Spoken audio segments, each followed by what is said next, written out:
예, 이제 오늘 오늘 이 설교로 이제 출애굽기가 끝나고 이제 다음 주부터 레위기를 하게 됩니다. 이 레위기는 한 10번에서 12번 정도 할 것 같아요. 그래서 한 번 더 부탁드리는 것은 여러분, 모든 성경이 하나님의 말씀입니다. 레위기도 하나님의 말씀입니다.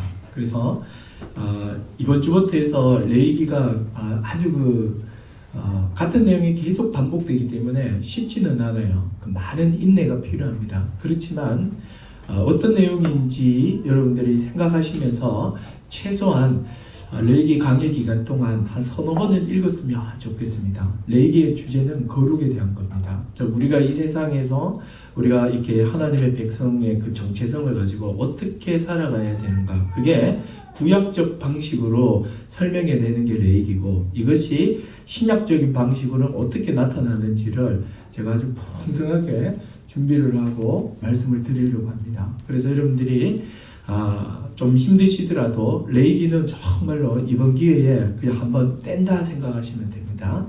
예, 오늘 요 출애굽기로 오늘 이 설교로 출애굽기는 이제 마무리하겠습니다. 지난 시간에 제가 그 언약 갱신과 안식일 그 준수, 이 두 개에 대해서 살펴봤습니다. 특별히 언약 갱신에서 특이한 점은 언약을 파기한 이스라엘을 심판하지 않고 다시 관계를 이렇게 회복해 주셨다는 겁니다. 언약 갱신을 통해서 하나님과 이스라엘의 요 아주 독특한 관계를 보게 됩니다. 근데 요 관계가 지금 현재 그리스도를 통해서 이런 새로운 은혜 언약 아래 있는 우리와 그 관계를 드러내고 있습니다. 그렇기 때문에 많은 사람들이 성경에서 말하지 않는 방식으로 지레짐작으로 자기 경험으로 자기식으로 하여튼 또 성경에 전혀 근거하지 않는 방식으로 하나님과 자기 관계를 막 설정해 놓고 이렇게 막 자꾸 삽질을 해요.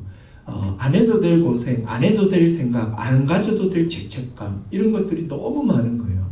근데 우리가 이 언약 관계를 보면 어떻습니까? 언약이라는 것이 기본적으로 보이지 않는 이 창조의 주가 되시는 그 하나님께서 신이신 그분이 자신의 형상대로 지음을 받은 사람과 이렇게 관계를 맺는단 말이에요. 근데 그 관계를 맺는 그 아주 그 독특한 방식이 뭐냐면 언약이라는 것을 통해서 관계를 맺어가시는 겁니다.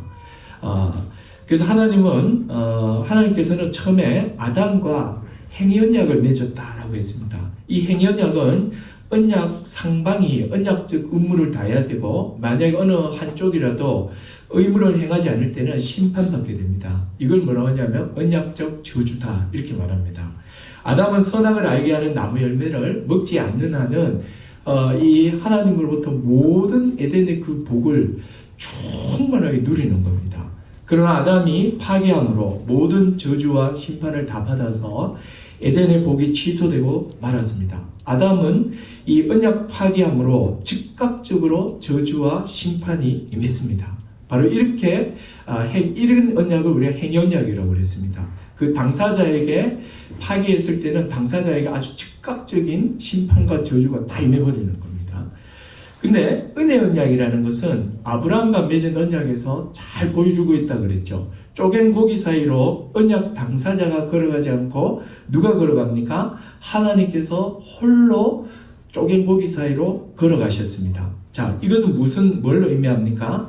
바로 내가 아브라함 너와 맺은 이 언약을 나의 존재를 걸고 내가 반드시 이 언약을 지키겠다, 이것을 천명하는 겁니다. 그리고 동시에 너가 못 지켰을 때에 그 너에게 부과되어 있는 언약적 의무와 못 지켰을 때 받아야 되는 언약적 저주까지도 내가 다 책임진다, 이러면서 홀로 쫙 지나가시는 거예요.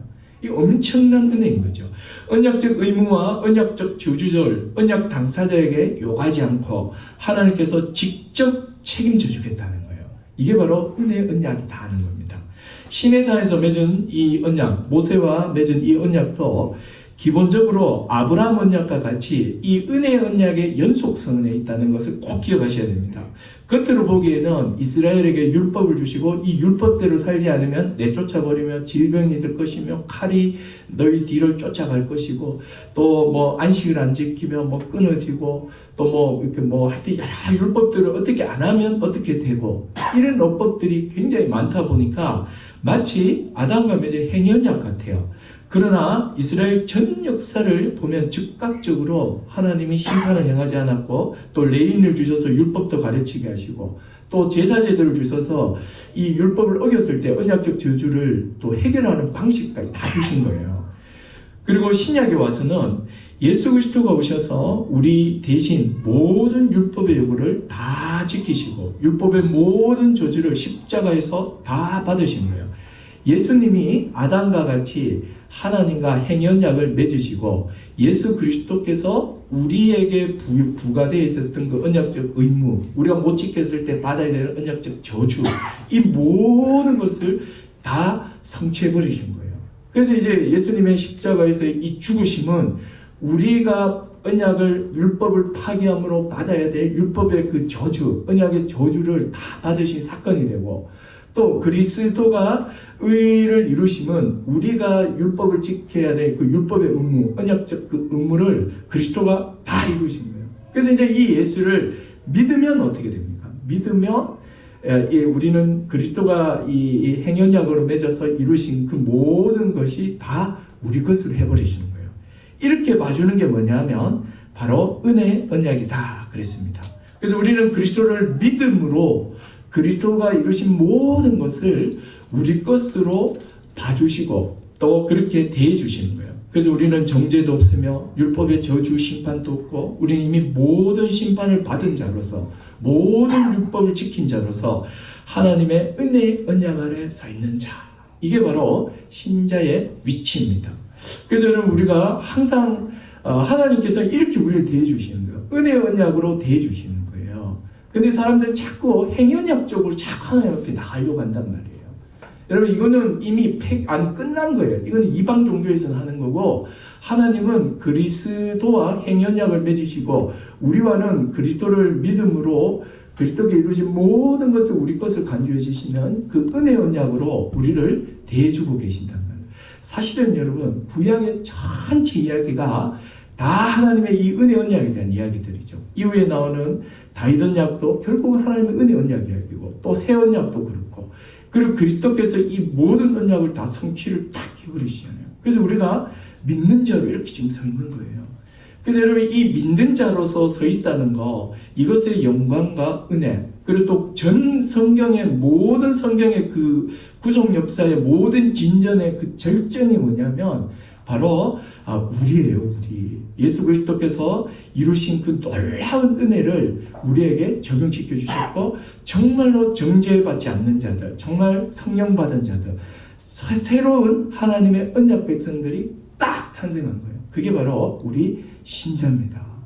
근데 문제는 뭐냐면 이 신자된 이 성도들이 이 엄청난 은혜를 받았음에도 불구하고 우리가 이렇게 애써 안 받아서 그런지 이것의 무게와 크기를 우리가 좀 너무 약화시켜 놓은 것이 아닌가 하는 생각이 있습니다. 자, 어쨌든 우리는 하나님 은혜 언약 아래 있고 주님은 언제나 우리를 은혜로 대하십니다.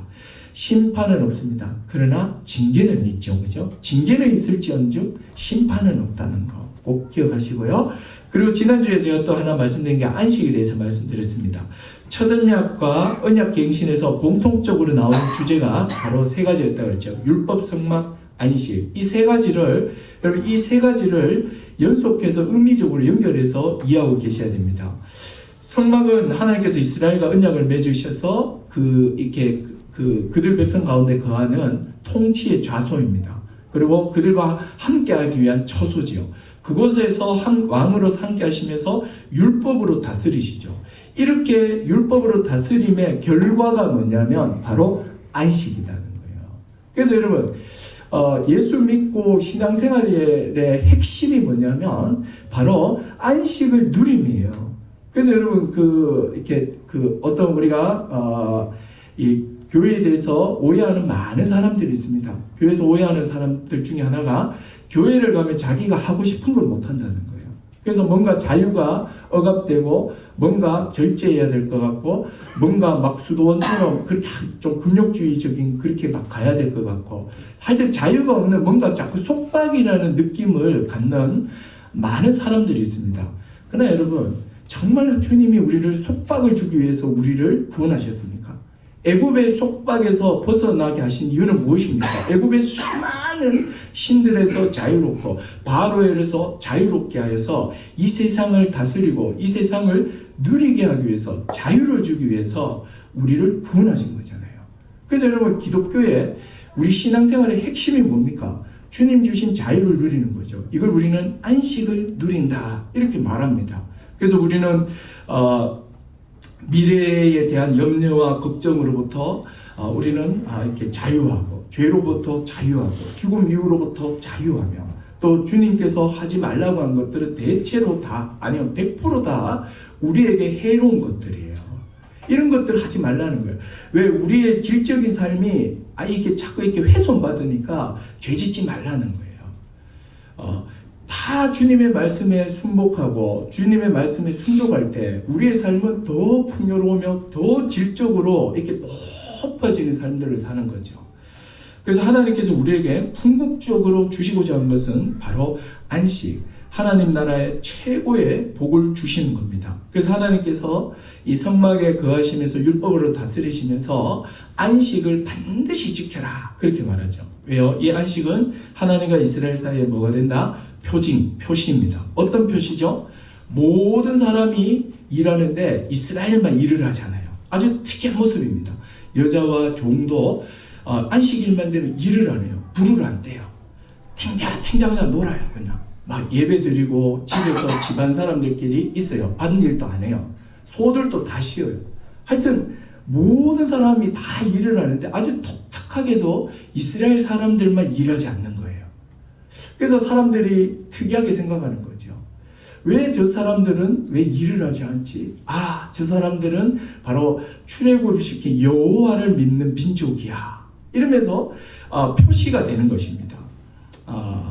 안식은 바로 하나님 나라의 모든 복을 누리는 것인데, 하나님께서 다스린 나라의 모든 복의 표현이 안식이고 하나님의 다스림의 궁극적 실현이 바로 안식입니다. 그래서 전 이스라엘은 의도적으로 다 쉬어야 돼요.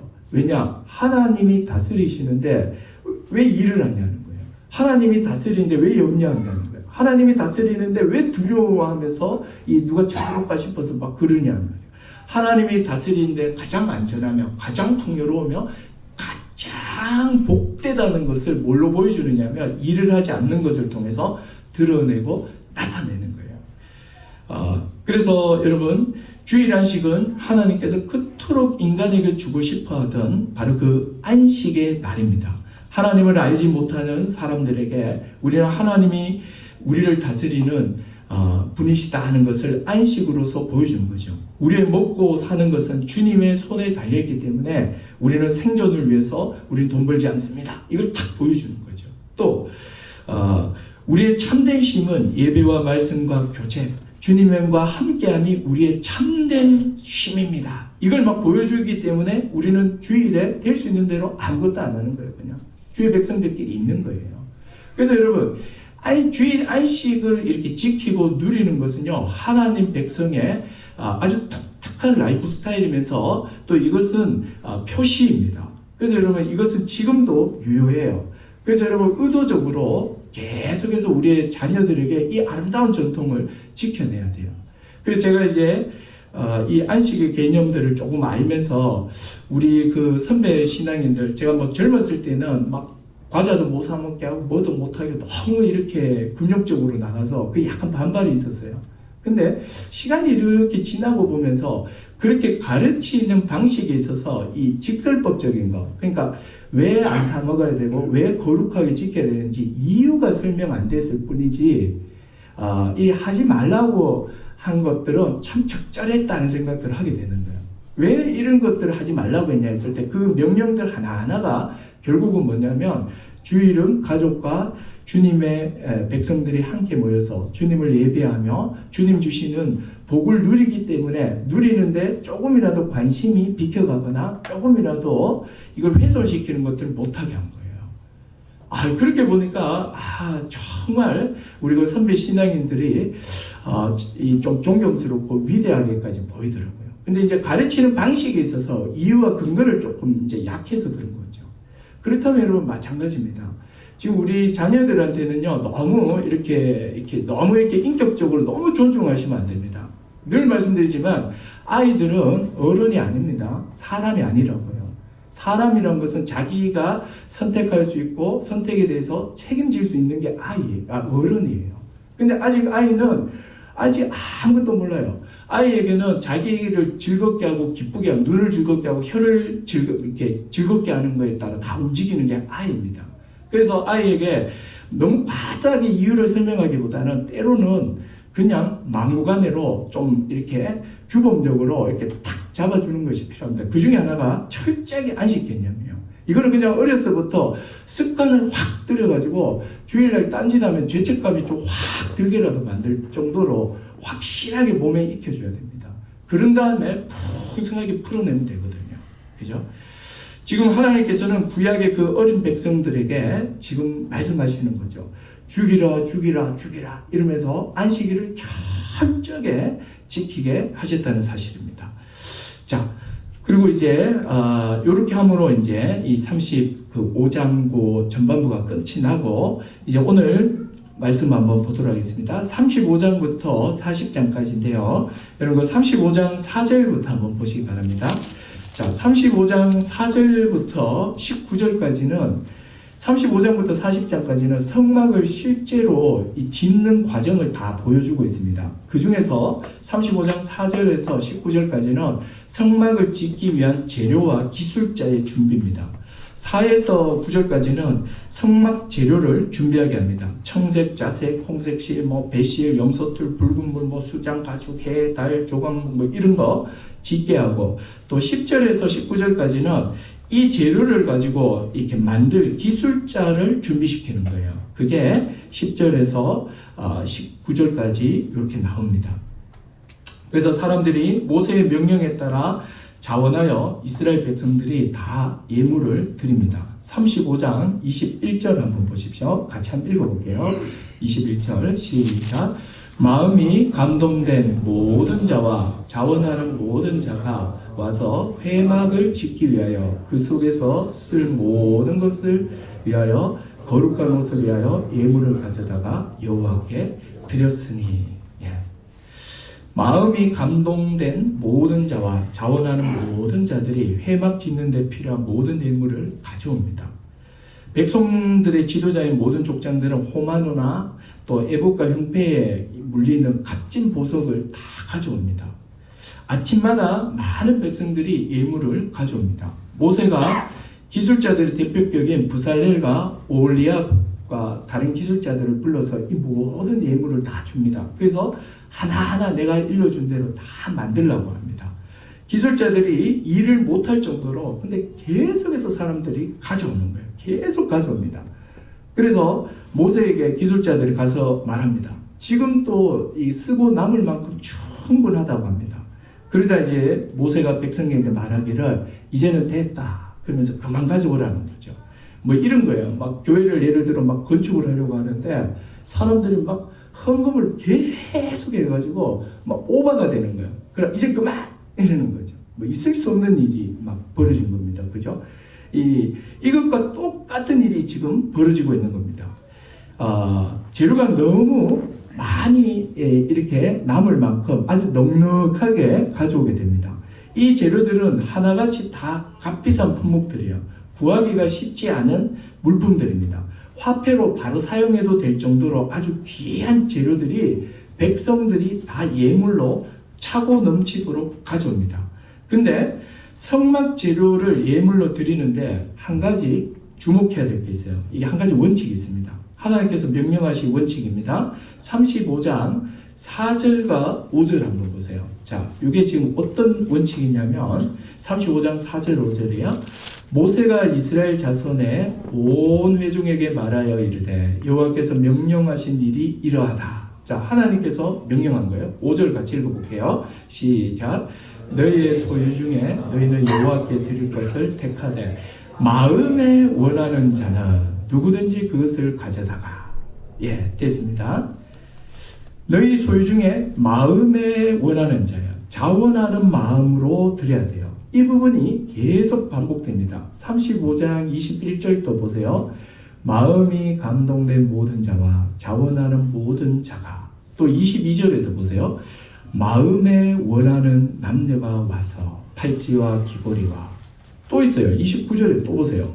마음에 자원하는 남녀는 누구나. 또 36장 3절에 또 한번 봐요. 36장 3절 또 보세요. 그들이 이스라엘 자손의 성소의 모든 것을 만들기 위하여 가져온 예물을 모세에게 받으니라. 그러나 백성이 아침마다 자원하는 예물을 연하여 가져갔으므로. 그죠? 자원하는 마음이에요.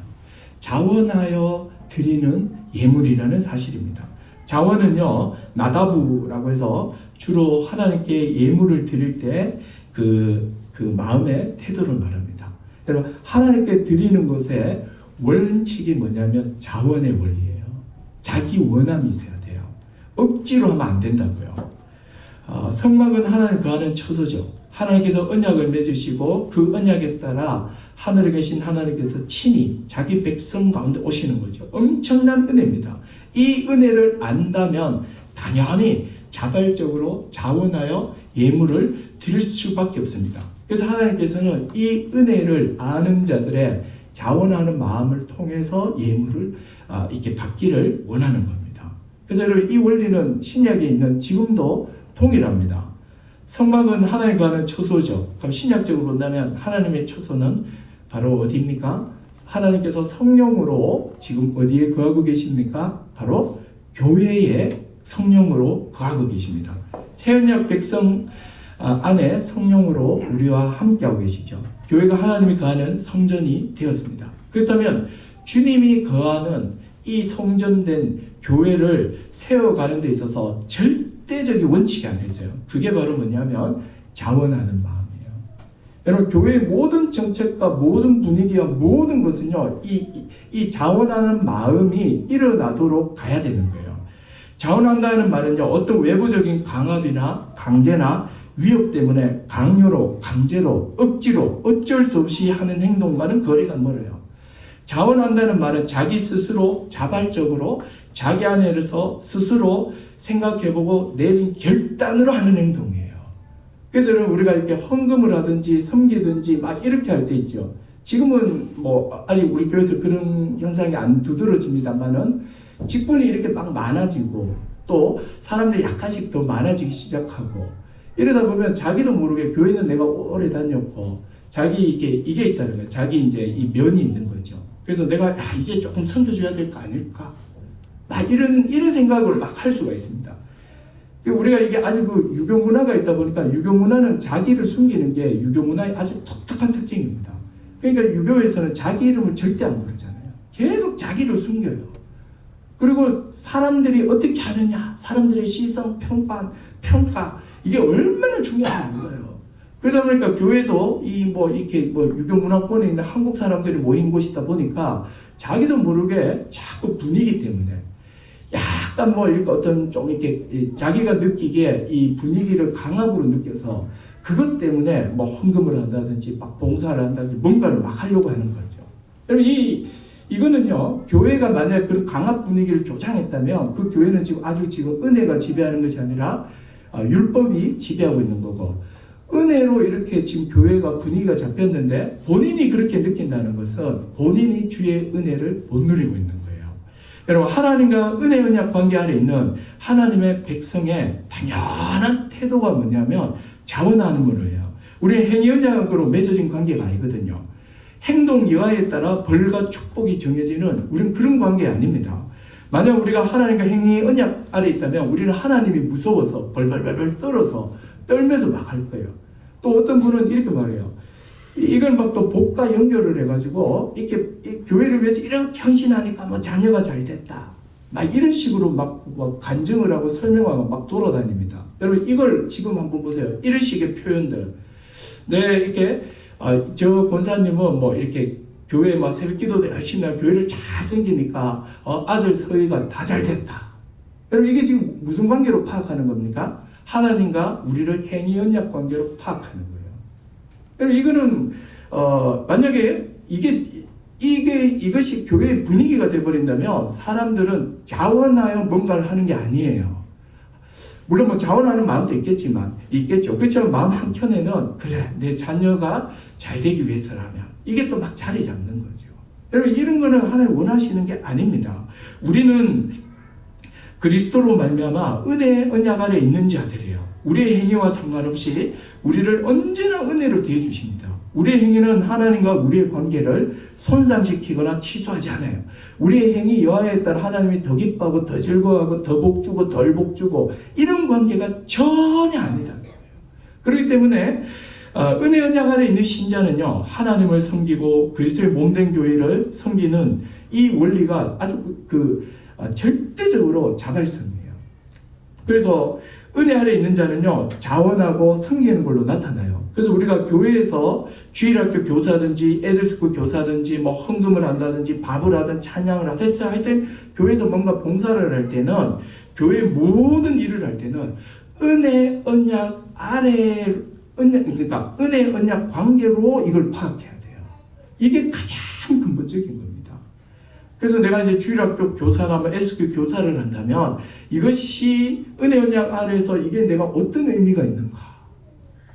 나는 주의 말씀도 모르는 자였는데 하나님 대해서 완전히 죽은 자였는데 근데 지금 나를 살려주신 것도 감사한데 주님의 진리의 말씀을 아이들한테 가르치고 세상에서 적용시키는 것을 가르치는 자로 세워진 거예요.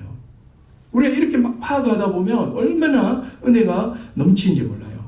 그래서 여러분 우리는 은혜 언약 아래 있는 모든 신자들은 하나님에 대한 그 기본적인 하나님의 말씀에 대한 기본적인 받을 때 마음은 바로 섬김 그리고 은혜에 대한 감사로 나가야 합니다. 자, 그리고 이제 이렇게 모인 성막 재료를 가지고 이제 하나하나 일러준 대로 그대로 만들어요. 그게 지금 저 36장부터 한번 보세요. 36장부터 보면은 뭐 성막을 제일 처음에 만들죠. 그 다음에 언약궤를 만들고 상을 만들고 등잔대, 분향제단. 38장 보세요. 번제단 만들고 또 물두멍을 만듭니다. 그리고 이제 마지막에 성막 울타리를 쭉 만들어요. 그리고 39장에 한번 보세요. 이제 성막이 다 만들어졌죠. 그러면 이 성막 안에서 제사를 지낼 제사장이 준비돼야 돼요. 그래서 이제 39장은 제사장의 옷을 쭉 만듭니다. 우리가 다 살펴봤죠? 제사장 옷에 대해서. 그걸 쭉 다 만들어요. 그리고 이제 드디어 40장이에요. 자, 40장 한번 가보십시오. 40장 보니까 1절, 2절 우리 같이 한번 읽어보겠습니다. 죄송합니다. 40장 17절입니다. 17절. 자, 40장 17절이에요. 자, 같이 읽어보겠습니다. 시작. 둘째 첫째 달 곧 그 달 초하루에 성막을 세우니라. 언제입니까? 둘째 해예요. 자, 이스라엘은 출애굽한 해를 1년으로 삼습니다. 그리고 둘째 해라는 말은 출애굽하고 두 번째 해의 첫째 달 초하루, 첫째 달 1일이에요. 1월 1일입니다. 이게 태양력으로 하면 7월 1일입니다. 7월 1일. 그때에 드디어 성막이 어떻게 됩니까? 세워졌어요. 하나님의 처소가 드디어 땅에 세워졌습니다. 이제 하나님께서 그 집에 들어오시는 일만 남아있는 거죠. 그래서 하나님께서 만들어진 그 집에 들어오는 장면이 오늘 읽었던 40장 34절, 35절, 36절에 있어요. 자, 우리 두 절만 한번 읽어볼까요? 40장 34, 35절로 얼마나 영광스러운지 몰라요. 온 이스라엘 백성이 다 본 겁니다. 같이 한번 읽어보겠습니다. 시작. 구름이 회막에 덮이고 여호와의 영광이 성막에 충만하네. 모세가 회막에 들어갈 수 없었으니 이는 구름이 회막 위에 덮이고 여호와의 영광이 성막에 어떻게 되죠? 충만합니다. 회막은 성막의 또 다른 이름이라고 그랬죠. 만남이라는 뜻입니다. 미팅 텐트 이렇게 나와요. 만남의 그 장소, 즉 성막, 회막입니다. 이 회막에 뭐가 덮입니까? 구름이 쫙 덮이고 그 다음에 여호와의 영광이 성막에 충만한 거예요. 구름은 하나님을 가리는 역할을 하는 것으로서 언제나 하나님 임재의 상징이에요. 하나님의 그 영광이 얼마나 충만했든지 성막에 모세가 들어가지 못할 정도로 그 영광이 너무너무나도 충만했어요. 자, 여러분, 이게 지금 이게 정말 상상할 수가 없는 거예요. 여러분, 이거 한번 보십시오. 모세가 하나님의 영광을 보여달라고 했을 때 시내산에서 등만 살짝 봤죠. 그런데도 그는 견딜 수 없어서 그냥 엎어졌습니다. 그리고 하나님의 그 영광을 보니까 이 온 얼굴에서 빛이 반짝반짝 빛이 났습니다. 너무 빛나가지고 수건으로 가릴 정도였어요. 그 시내산에 임한 하나님의 그 영광이 성막에 지금 임하고 있는 거예요. 온 이스라엘 백성이 다 보고 있는 거죠. 쫙 임하고 있습니다. 이거 보면 이제 막 그런 생각 들죠. 야, 진짜 구약 이스라엘 좋겠다. 하나님을 직접 본 거 아니야. 나도 이거 한번 보면 좋겠다. 보면 믿겠는데. 제가 늘 말씀드리죠. 보면 어떻게 된다고요? 다 죽어요. 자신 있으세요?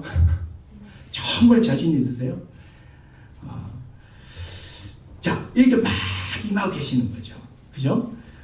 이제 이스라엘은 하나님의 왕으로 다스리는 아주 그냥 그 나라의 백성이 된 거예요. 이제 그날 그 백성 가운데 하나님께서 이제 성막 가운데 정말로 실제로 딱 임재해 계시는 거예요.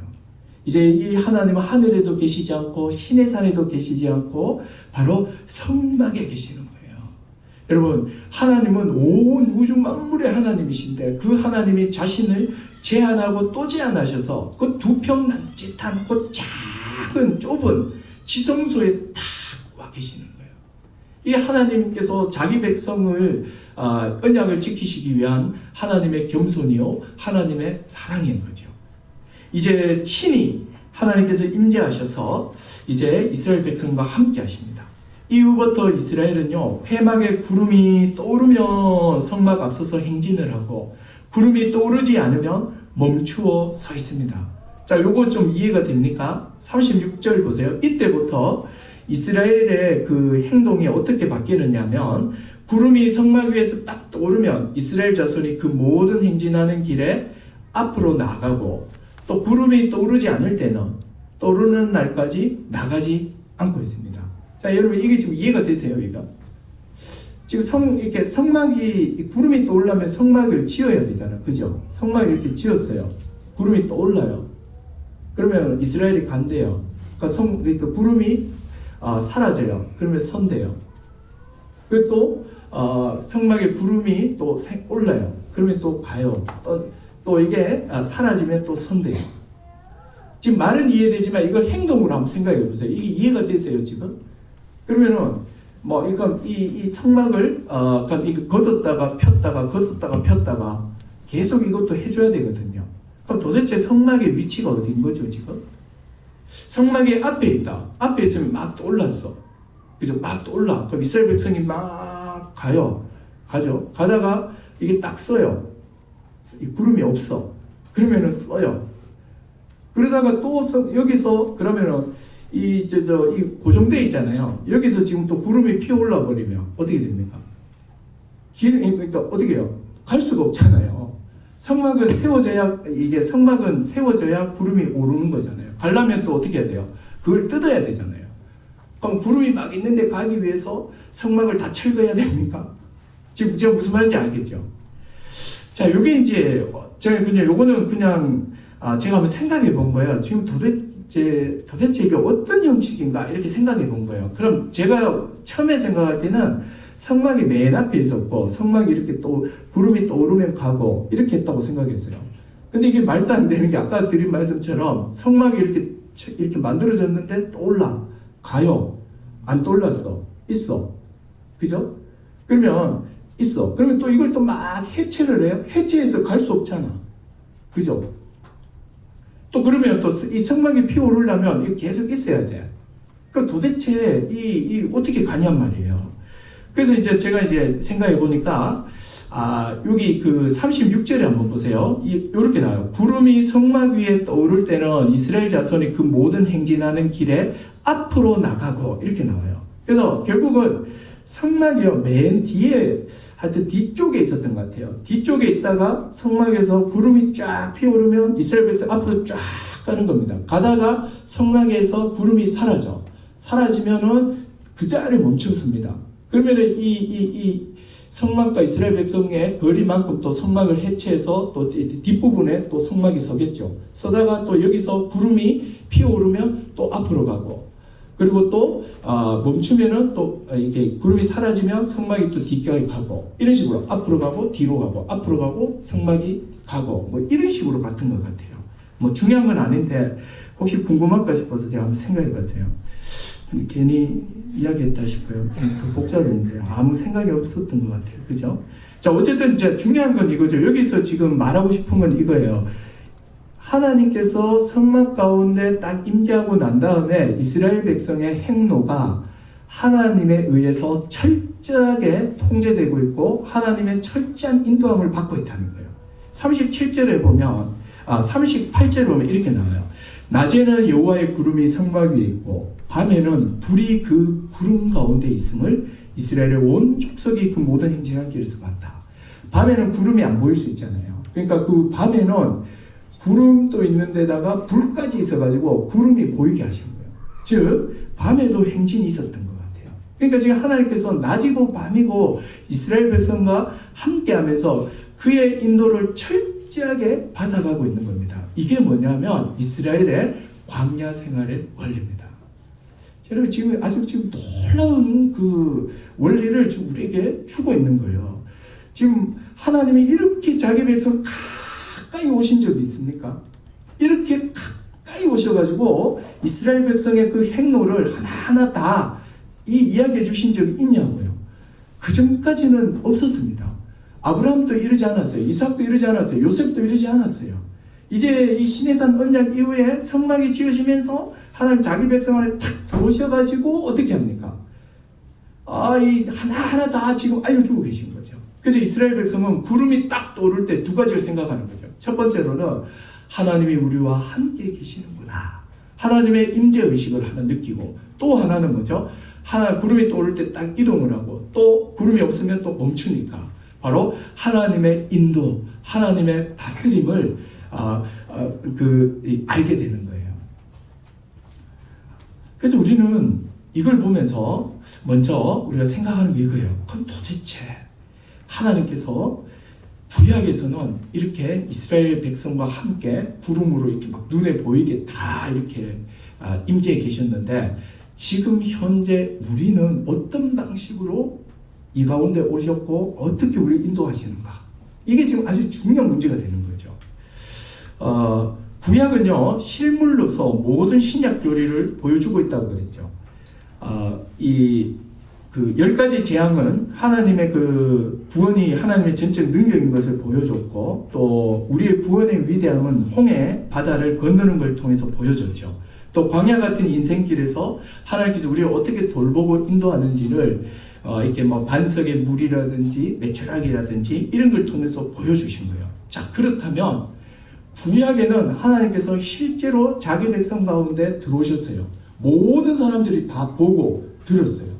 그리고 또 모든 사람들이 다 볼 수 있게 구름이 올랐어요. 그리고 거기에 따라 움직였어요. 그렇다면 지금 현재 이 구약의 모든 내용과 약속이 대부분의 약속이 성취된 시대에 살아가고 있는 현재 우리 신약에서는 하나님께서 자기 백성과 어떻게 함께하고 계신가? 어떻게 함께 하시면서 인도하시는가? 구약보다 더 분명해야 된단 말이에요. 그죠? 그러면 이제 우리가 이 지점에 있어서 우리 한번 생각해 봐야 되는 겁니다.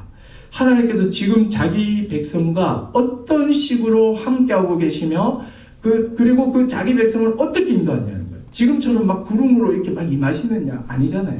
지금처럼 뭐 이렇게 구름이 피어오르느냐? 그것도 아니단 말이에요. 그럼 지금 현재 하나님은 자기 백성과 어떻게 자기 백성 가운데 어떻게 오셨으며 그 오신 하나님께서 어떻게 자기 백성을 인도하는가, 이게 오늘 이 설교의 그 핵심이라 할 수 있습니다. 여러분, 우리가 요거를 정리하셔야 돼요. 이 정리 안 하시면 또 우리는 또 이상한 생각들 또 하는 거예요. 또 맨날 뭐 불은 보여달라고 하고 불기둥 보여달라고 하고 그 막 구약 사람 돼버리는 거죠. 자, 여기에 대한 성취가 있습니다. 자, 사도행전으로 가보십시오. 자, 사도행전 2장 1절과 3절입니다. 오늘 요거 이제 풀고 말씀 마무리하겠습니다. 자, 여러분, 이 문제가 아주 실제적인 문제이면서 아주 중요한 문제입니다. 2장 1절과 4절입니다. 자, 오순절날 성령 임하는 사건이에요. 자, 같이 한번 읽어보겠습니다. 교독할게요. 자, 사도행전 2장 1에서 4절. 오순절 날이 이미 이르매 그들이 다 같이 한 곳에 모였더니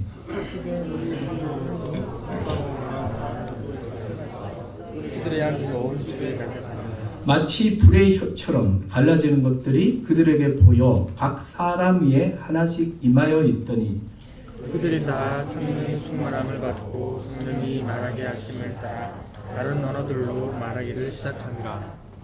자, 이 부분이 이제 아주 핵심적인 거예요. 하나님의 그 임재 사건, 하나님께서 어떻게 자기 백성 가운데 거하는가, 이 문제에 대한 답이 바로 이 구절입니다. 자, 한번 보십시오.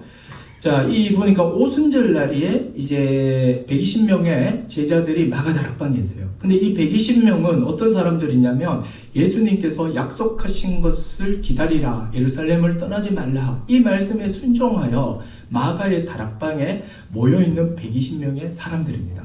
그러면 이들은 예수 십자가를 받고 부활을 알며 승천도 알고 그리고 또 주님의 그 명령도 아는 거예요. 아버지의 약속하신 성령을 기다리는 사람들이었습니다. 자, 이들이 이제 막 기다리고 있는데 오순절 날이 되었을 때 예수님이 승천하시고 10일 뒤였습니다. 10일 뒤에 오순절 날에 자, 어떤 일이 벌어집니까? 자, 하나하나 다 살펴봐야 돼요. 호련히 이렇게 나옵니다. 호련히예요. 호련히. 갑자기예요. 어떤 이유가 있는 게 아니에요. 어떤 의도도 없었어요. 어떤 준비도 하지 않았어요. 생각지도 않은 때예요. 철저한 하나님의 주권을 말합니다.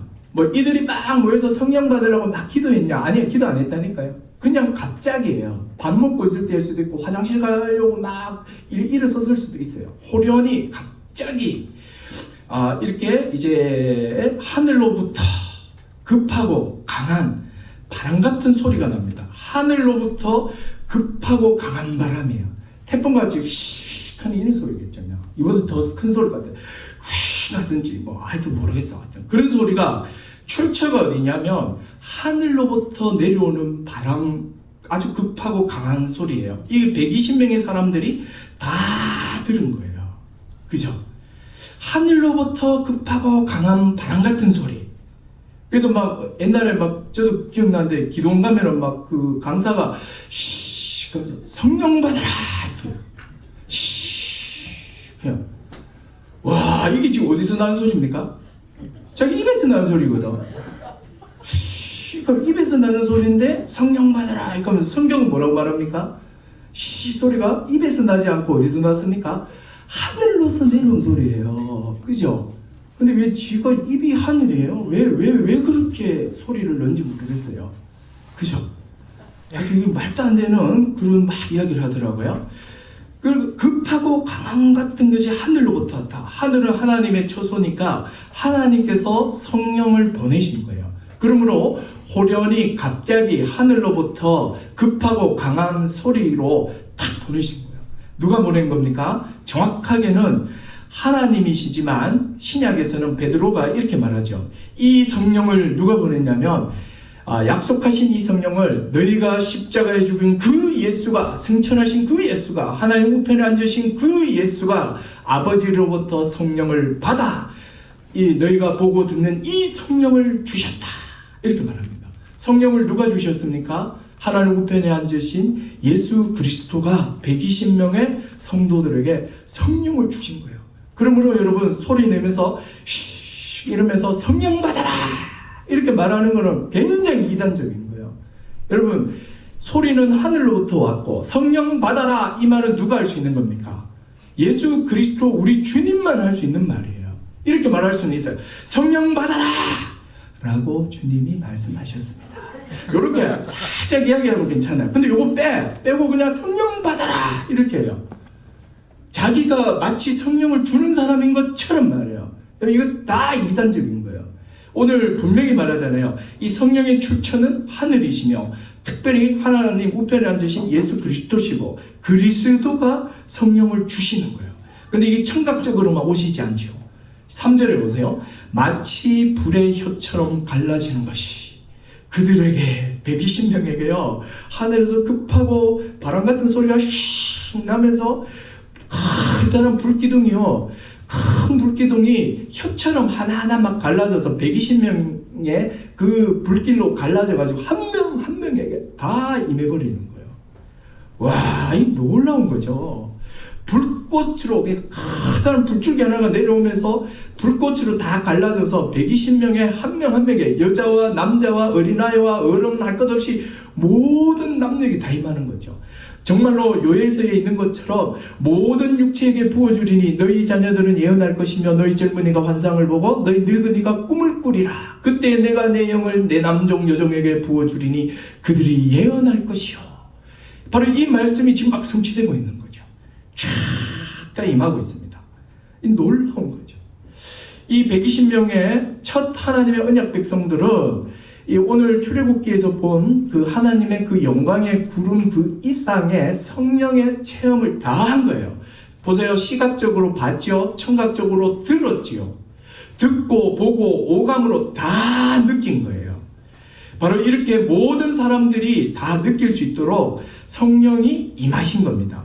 자, 이 성령이 임한 것은 어떻게 임한 겁니까? 내적으로 또 자기 이렇게 임한 게 아니죠. 이것은 아주 외부적으로, 객관적으로, 실제적으로 성령이 모든 사람이 다 느낄 수 있고, 볼 수 있고, 관찰할 수 있게 다 이렇게 동일하게 임하셨다는 사실입니다. 그죠? 그런데 이것은 내적 체험 이상인 것입니다. 아주 이건 역사적이며 객관적인 사건입니다. 구약 신약에 성령이 이런 식으로 임하는 모습은 없었습니다. 집단적으로 남녀 할 것 없이 다 이렇게 임하는 사건은 여기가 유일하고 이것은 바로 요엘서의 성취였습니다. 자, 여러분 이게 지금 뭘 말할까요? 바로 출애굽기 성막에 하나님의 영이 임하는 것과 이게 임하는 것과 똑같은 거예요. 그 임하는 것으로 지금 여기서 성취가 되는 거예요. 그럼 여기서 우리에게 중요한 질문이 하나 있습니다. 뭐냐면 그러면 왜 2000년 전에 마가다락방 120명에게 이렇게 성경에 기록되어 있으니 난 이건 믿겠다는 거예요. 그러면 지금 왜 이렇게 안 임하냐 말이에요. 이게 지금 아주 중요한 문제가 생기는 거죠. 자, 어떻게 생각하십니까? 지금도 이런 식으로 성령이 임한다. 성령이 함께 하신다. 이렇게 우리에게 성령이 오신다. 예수 믿으면 성령 받는 건데 그거는 뭐 이렇게 받았는지 안 받았는지 잘 느끼지 않을 정도는 너무 자연스럽게 오는 성령이고, 그게 아니라 오순절에 있는 것처럼 눈으로 보고 듣고 느낄 수 있게 체험할 수 있게 성령이 지금도 임한다. 이걸 세컨 블레싱, 그래서 두 번째 축복이라고 합니다. 이렇게 주장하는 교단들을 우리는 보통 오순절 교단이다 이렇게 말하고 있는 거예요. 그 순복음 계열들에서 이렇게 받아들이고 있는 겁니다.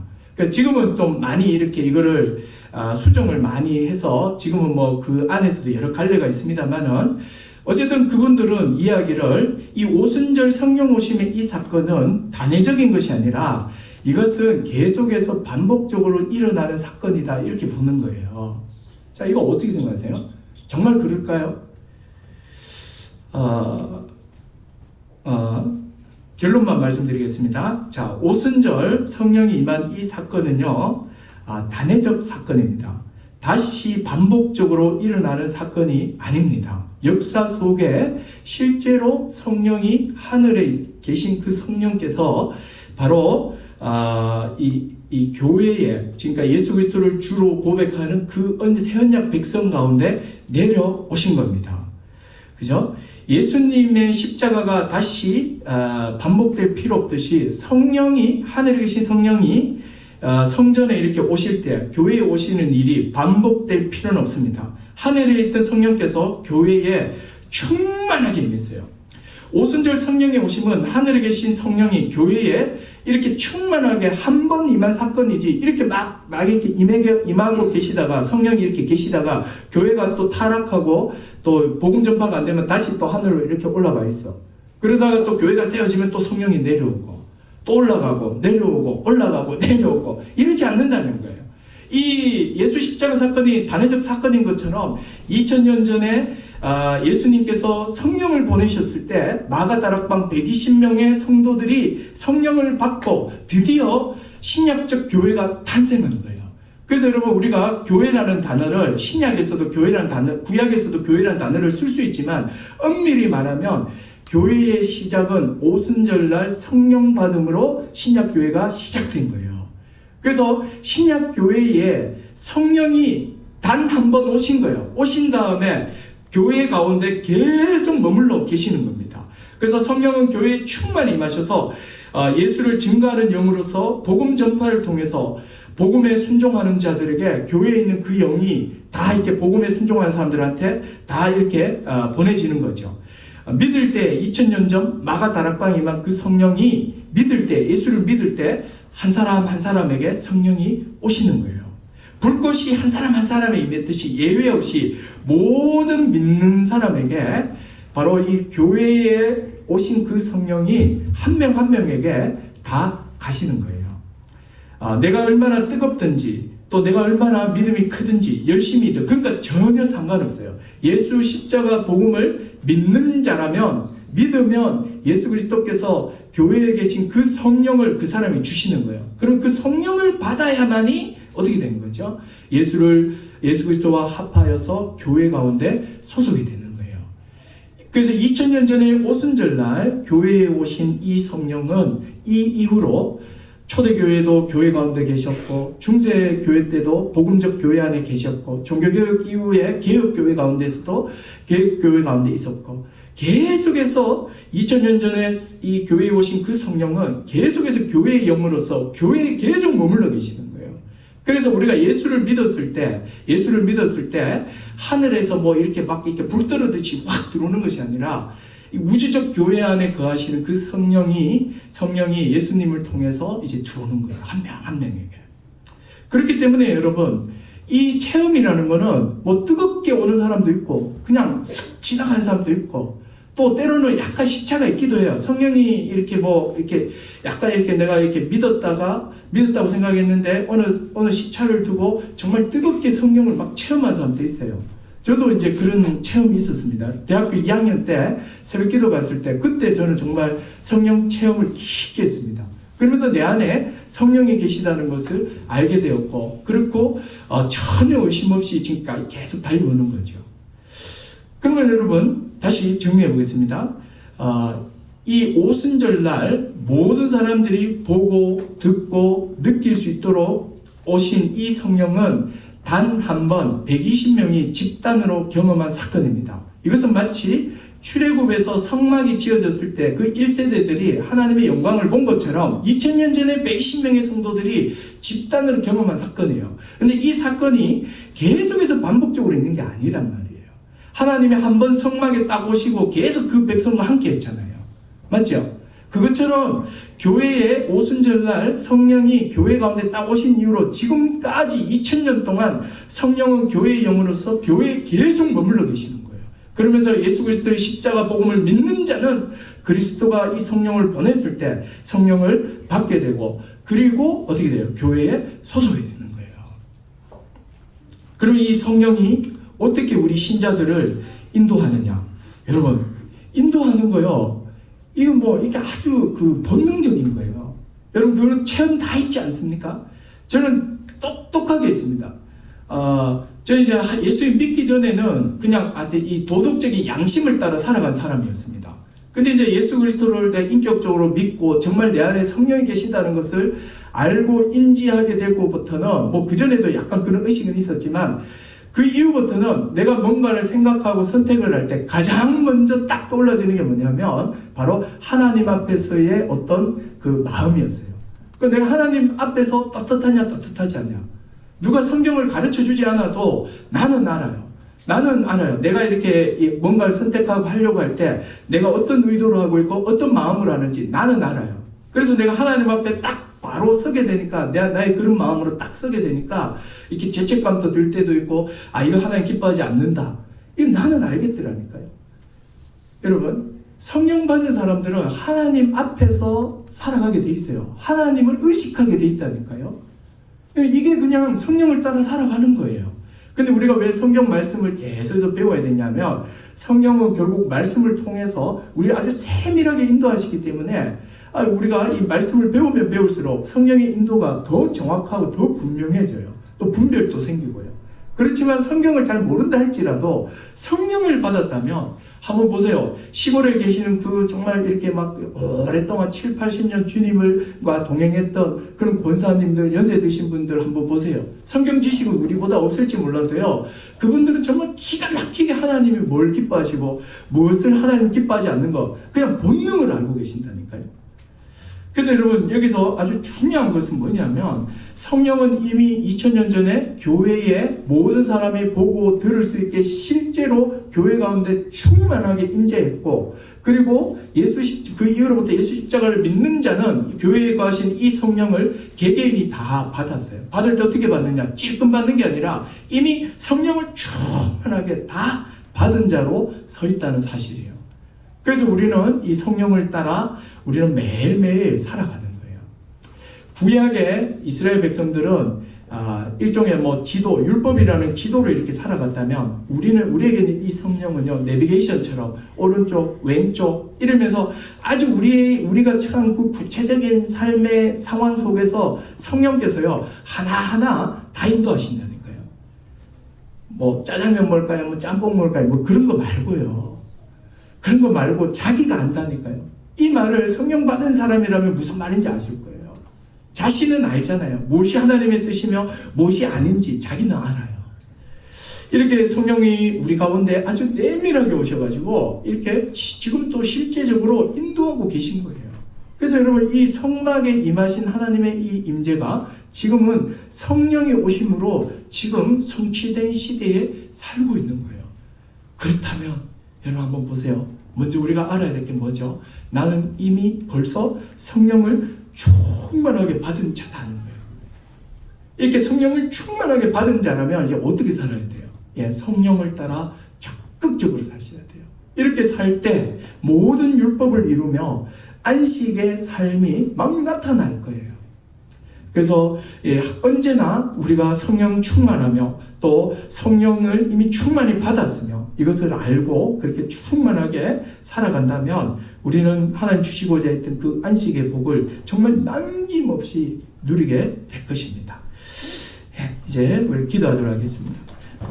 오늘 이 성막 완성에 대해서 살펴봤습니다. 같이 하나 기도할 때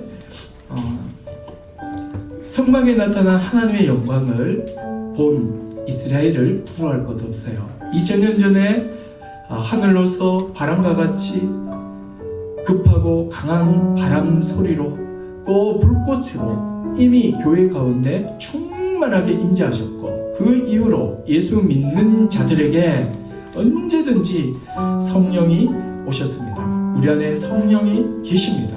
그러므로 우리는 성령 충만한 자로서 성령을 따라 살아가야 돼요. 그래서 이 시간에 같이 한번 기도하십시다. 하나님 아버지, 성령을 허락해 주심을 감사합니다. 성령 충만한 가운데 성령을 따라 살아가게 하여 주시옵소서. 이것만이 우리가 복된 삶을 사는 길입니다. 성령 충만하게 하시고 성령을 따라 살아가는 우리가 되게 해달라고 같이 한번 기도하도록 하겠습니다. 기도합니다.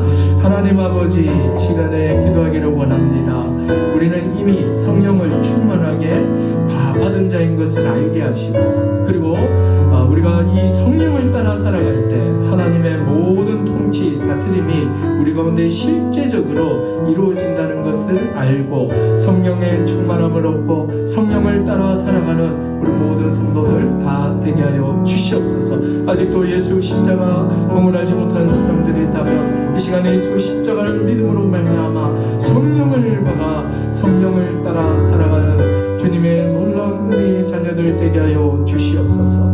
하나님 아버지, 성령을 주시니 감사합니다.